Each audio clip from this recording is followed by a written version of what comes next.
Hey ladies and gentlemen, welcome back to the channel. As always, it is Nick here, back to your daily crypto news and analysis. And today we're going to be talking about Ripple and XRP. And more so, I want to address a few things around what's happening within the Bitcoin area, right? Because a lot of these Bitcoin maxis are talking about this disruptive technology that is so incredible, and we've heard this so much in the past couple of years as well, as it really kind of started to gain a lot of traction, and that's the Lightning Network, right? You guys are probably all aware of it. Layer 2 network that could provide so much efficient payment means. It's going to be so innovative that it's going to take the world by storm, blah blah blah, all this nonsense, right? So let's address a few things. The Lightning Network is garbage. We're going to be talking about why.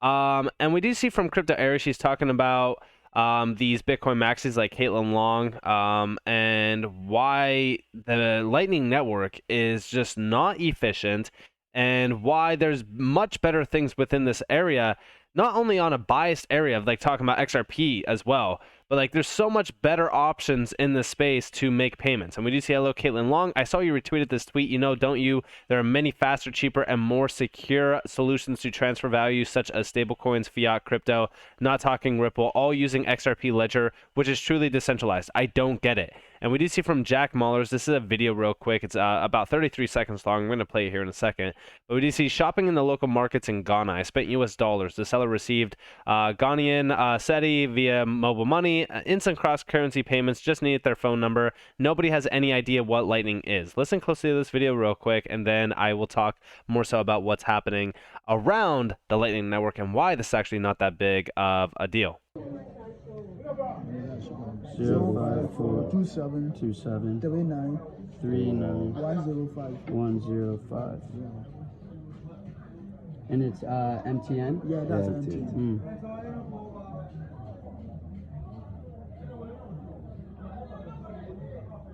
80 US dollars, yeah? Yeah, this is coming from my bank in the US to your mobile money. It's crazy. 054. So yeah, it's so crazy, right? That's why the video cuts off before really showing us that the transaction was completed and all that. The one thing that I do want to mention around the Lightning Network, for anybody who doesn't know what the Lightning Network actually is, it's a layer 2 network, right? Built upon Bitcoin to make Bitcoin transactions efficient, because guess what? Without Lightning Network, Bitcoin is complete trash to make any payments. And that's not me trashing Bitcoin. I believe that Bitcoin, in terms of its early stages, was a very, very good innovation around technology. I still think that's a great asset. Listen, if it wasn't for like top wallets holding a very large percentage of the Bitcoin supply, making Bitcoin almost a centralized token, I would have no problems with Bitcoin. A lot of people believe that Bitcoin is like this decentralized holy grail cryptocurrency that is never gonna, there's nothing ever going to be close to it, ever created, and all this kind of stuff. Like, in my opinion, today's Bitcoin is actually QNT. I've talked about this. Now, yes, it's not fully decentralized like Bitcoin and blah, blah. Listen, again, like I've said, large percentage of the Bitcoin supply is held by some of the top wallets. Hash power held by, again, like 4 major entities. I think that Bitcoin itself is just extremely misunderstood. Now, I also want to talk to you guys a little bit about Lightning Network and address a few things around this. So, first off, let's talk about this article that got posted on September 1st, 2022. This is from CoinGeek, and it's talking about Bitcoin's Lightning Network. It still doesn't work, but does anyone notice? And it talks about how it's an overly complex, prone to failures, and creates legal problems for its users. Not only that, but also it's designed to solve Bitcoin's self-inflicted scaling problems, fails at its main purpose, and isn't even necessary. But down here, also, the Lightning Network, right? What is the biggest innovation around Ripple with XRP? Oh yeah, that's right. Eliminating pre-funded accounts, because pre-funded accounts is a big problem, especially around cross-border payments in the banking scene. And here we have, to use the Lightning Network, it's necessary to open payment channels between users with pre-funded amounts of Bitcoin, since it's not practical for every transactor to create a payments channel with every single merchant or recipient. Lightning wallets try to find an optimal route via hops through existing payment channels until the payment reaches its destination. The problem is it often doesn't. And even in this video, there's an individual that comments down here that says it's a pre-funded payments network that still requires pre-funded accounts in all corridors. You didn't create anything, just copied the current system we have now. Congratulations. And yeah, like this is the biggest problem. Like nothing around like the Lightning Network is innovative at all. There was also another article that got posted about this, and it's from Investopedia. And it was this one. It was actually talking about the key takeaways around the Lightning Network. Because the Lightning Network is a layer 2 network, it's prone to a lot of problems. Like we even do see, like, you know, it was designed to speed up transaction processing times and decrease the associated cost of Bitcoin's blockchain. Because guess what? Without that, Bitcoin will never be utilized for payments. Because if you try to send a Bitcoin transaction to somebody, it will take close to an hour in order for it to fully send. Not only that, but the fees associated with it are extremely expensive as well. So when we look at the Lightning Network, we do still have the costs associated with it, and it could also be susceptible to fraud and or malicious attacks because it's a layer 2 network. But that's not only it as well. Like there's a lot of other issues associated with it, and it doesn't really solve anything, and you still have to have pre-funded accounts. Like this is the biggest problem around the Lightning Network. Like all of these Bitcoin maxis will continue to tout it as like the next big thing around payments, because at the end of the day, yeah, like the payments market, the financial services industry, it's ripe for disruption. I will 100% agree with that. Like here's from Lynn Aiden, right? She's talking about the global financial services industry is absolutely ripe for technological improvement and margin reduction over the next couple decades. And here we have from Wasteland Capital, the largest gross profit pool in the whole world, financial services, with $6.5 trillion. Pure tech semis plus software looks like gross profit for ants in comparison. What's a great new finance/fintech business you like, or just incredible finance product? And we have, you know, a few people dropping down in the comments what it is. And here you guys have financial services has the largest gross profit pool across every major sector. And here we have every single person in business deals with money. Naturally, the profit pools are massive. And here we have tech. Look at the tech behind this. And here you have the financial services industry, and you have healthcare and even e-commerce. The funny thing is that, guess what? DLT and blockchain is disrupting all three of these. But one thing that I do want to mention is that, like, as we look at technology and specifically the financial services industry, you know, payments, all that, you know, it's not going to be solved by layer 2 networks. It's not going to be solved by Bitcoin, because Bitcoin, at the end of the day, was never supposed to be the asset, or the, I shouldn't even say asset, but like the technology that disrupts the financial services industry and, you know, replaces the US dollar and replaces fiat. Like, no, it's a lot of people believe to this day that it is a digital store of value. It's digital gold, if you will. Again, I don't even look at it like that, but I always say, like, I love the idea of like what Bitcoin has done for this industry. It paved the way for a lot of these assets, even XRP, to be realized in. But again, like all of these major financial giants, like even the OECD, they liked XRP better than Bitcoin even then in 2015. And you guys even see it here. Like they even talk about this. But one thing that I want you all to understand is that, like, they like XRP better than Bitcoin because it's just common sense, right? You can't have a transaction. Like, what's the big difference if I'm making a transaction in Bitcoin or I'm sending a transaction to a friend of mine through a wire transfer? I mean, like, wire transfers today through like something like TransferWise are much faster than Bitcoin anyways. So you need something to be a lot more innovative, and you need something that is efficient enough without like a layer 2 network.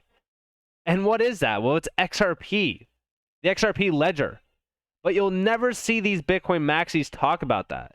Like, even from Cathie Wood, the Bitcoin blockchain didn't skip a beat during the crisis caused by opaque centralized players. No wonder Sam Bankman-Fried didn't like Bitcoin. It's transparent and decentralized. He couldn't control it. Now, like, listen, again, I do believe that Bitcoin is decentralized. I think Bitcoin is decentralized initially on, I should say at least. But since then, a lot of big players have started to accumulate a ton of Bitcoin, and they started to buy when retail was selling. So now we actually have a lot of issues with centralization and decentralization around Bitcoin. There's a lot of problems with it, but I don't believe that these scammers like Sam Bankman-Fried were skipping Bitcoin simply because of this. When I focus on Bitcoin, or when I even focus on crypto itself, I focus on decentralized services. I focus on decentralized networks. Again, with Bitcoin, I've talked about my concerns with Bitcoin, especially with the wallet holdings and even the hash rate power and stuff like that. One thing that I do want to address around this entire scene is that you'll never see XRP talked about in a good spirit, because XRP, and with what Ripple has solved with XRP, because again, Ripple is not XRP, XRP is not Ripple. Like, XRP and the XRP ledger is fully decentralized. Ripple as a company, yes, they are centralized. Very similar to like even Lightning Labs with Lightning Network, but again, like, nobody talks about that. The thing that I really want to address in this video, and the one thing that always kind of shines the greatest, is the XRP ledger. XRP as a digital currency and the XRP ledger as DLT. Like, this is a force to be reckoned with. Black Swan Capitalist posted this over on Twitter, and he said, XRP is a digital currency asset. This is for all the idiots out there. Now give it a new classification as a digital currency asset and move on. I rest my case. Listen closely to this video. It's about 2 minutes long, 2 minutes and 20 seconds long, and then we will address a few things after the fact. XRP Ledger, XRPL, is a decentralized public blockchain built with the purpose to enable a world where tokenized value is exchanged as quickly as information. The XRPL is stable, scalable, fast, and energy efficient. It has continuously confirmed transactions since its deployment in 2012, while supporting more than 1,500 transactions per second and transaction speeds of 3 to 5 seconds. Transactions are cheap. The average transaction cost on the XRPL is less than a fraction of a penny. The XRPL is friendly to our planet. It is the first major blockchain to be certifiably carbon neutral. The network uses a federated consensus protocol to confirm transactions in which designated independent servers, known as validators, must come to an agreement on the order and outcome of XRP transactions. All verified transactions are processed without a single point of failure, as no single participant can decide which transactions take priority. The cryptocurrency native to the XRP ledger is XRP, a neutral bridge asset that is optimized for payments anywhere. With billions of XRP traded daily, XRP functions as a medium of exchange to facilitate cross-border payments quickly, cheaply, and sustainably. It can also be used to transact on XRP Ledger's decentralized exchange, DEX, or engage with tokenized assets. The main applications of the XRP Ledger are payments. Using the XRP Ledger, assets can be moved across the world, enabling near-instant money transfers for remittances, treasury payments, payrolls, and other cross-border payments. Tokenization. The XRP Ledger supports the tokenization of any asset, from fungible tokens, stablecoins, NFTs, and central bank digital currencies, CBDCs. As of May 2022, more than 5,400 currencies have been issued and traded on the XRPL. DeFi.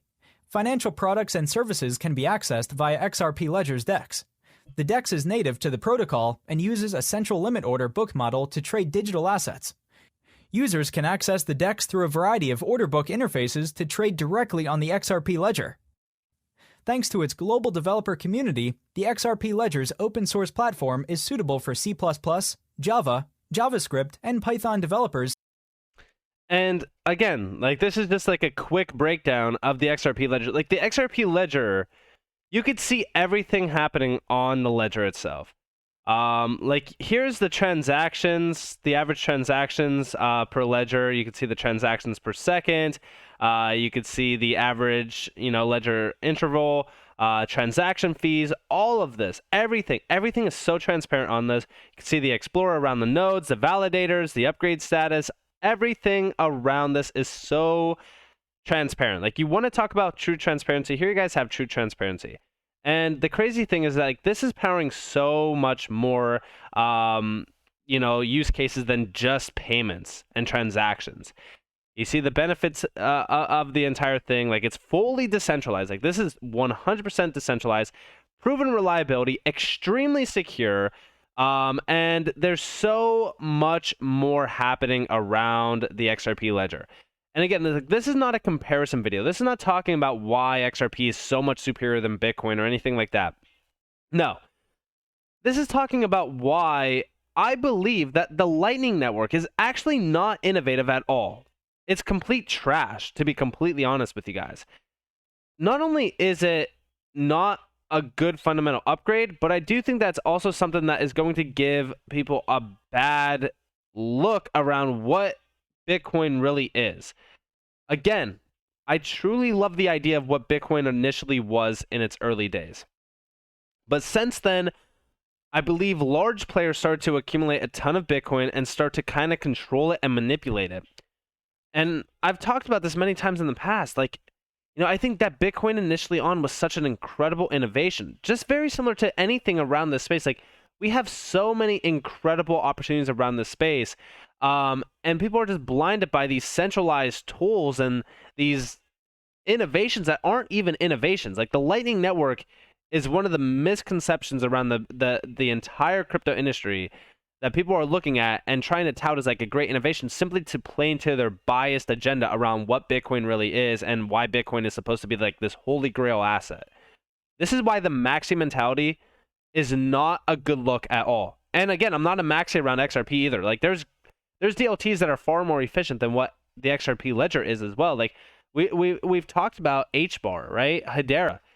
It's extremely scalable, extremely efficient. But I think that with on-demand liquidity, I think on-demand liquidity is really like a huge game changer. I also think that, you know, what they're doing with side chains and stuff like that around XRP is also very, very incredible. I think that they've really solved. I think that they solved the problem around cross-border payments, and that's a $156 trillion market, continuously growing as well. And again, I really think that people need to stop looking at these quotation marks innovations around the space and start to realize the truth around what these innovations really are, which they're just it's very similar to what like Swift GPI is, and